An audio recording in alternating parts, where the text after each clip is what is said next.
guys, today I'm going to be doing a book haul to kind of get me back into reading new books. I said in my New Year's resolutions that I was going to read 20 new books this year, and that basically just means that I'm going to read new stories. I had a bit of a time last year where I wasn't really reading books. I was reading lots of magazines, a lot of blogs and things like that, but I kind of missed reading books, be that fiction books, poetry books, or just general non-fiction. These are the fiction books that I'm going to be talking about.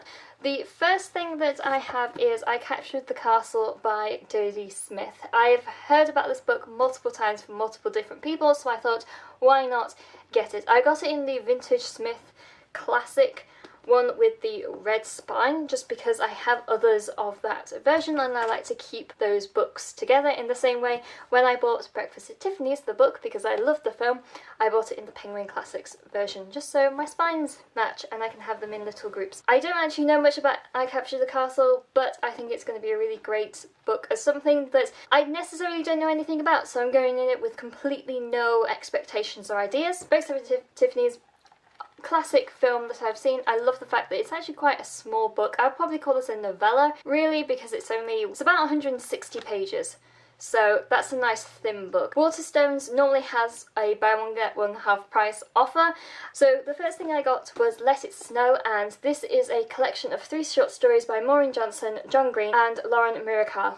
And it's basically winter or Christmas related stories. I am going to get around to reading this pretty quickly just because it is winter now, and I feel like if I was reading this in the summer it might be a bit odd to read it because it's not in season. So this was one of the first books I'm going to get around to reading, and it's 3 short stories, so it should be pretty easy to get my teeth into. I have a theory about some books that if I see them around all the time, I should get them and I should read them as not sort of like a sign, but just as they have decent PR and marketing people. I've seen this book all the time around. It's called Order to Live and it's by Yeonmi Park. I hope I'm pronouncing her name right. Yeonmi, I think it is. Miss Park.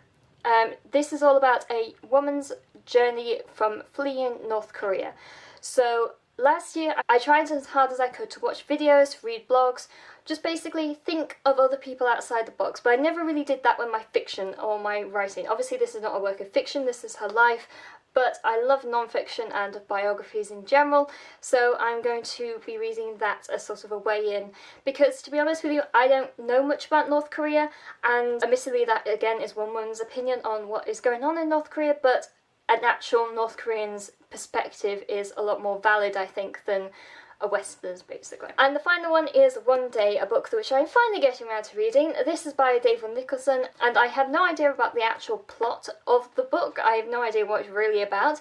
I know the format, it's basically, and there is 1 chapter per year, and it focuses on one day, which is the 15th of July, I think it is. Yeah, the 15th of July. Every year, and it just tells the story. So it's a nice way of doing kind of like the lifetime novel format, because you're doing somebody's entire life, or at least 20 years, which is a good chunk of somebody's life. It's a quarter of somebody's life, depending how long they live, but you're telling it in a slightly different way. So I'm focuses on 2 people. I'm guessing it's a romance, but I haven't, again, really read into much about this. So that's my book haul for now. I have set up a Goodreads, which I will link down in the description below, so if you want to go read that, then you can keep up to date with what I'm currently reading, what I have finished, my book counter for the year, and also any books that I currently have on my shelf that I have already read. Leave me any book recommendations in the comments below, and I shall talk to you guys later. Bye!